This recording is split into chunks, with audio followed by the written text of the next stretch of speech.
Download the code from codegive.com. Link in description.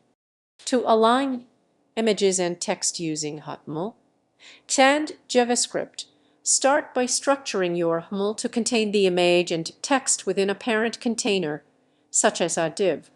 Use to control the layout properties like display, flexbox, or grid can help achieve the desired alignment.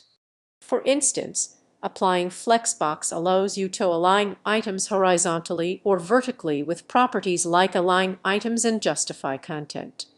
To ensure responsiveness, utilize relative units like percentages or rule for widths and heights. You can also use media queries to adjust styles for different screen sizes.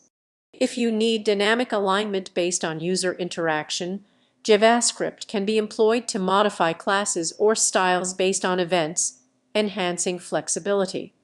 By combining these techniques, you can create visually appealing layouts that maintain alignment across various devices and screen sizes.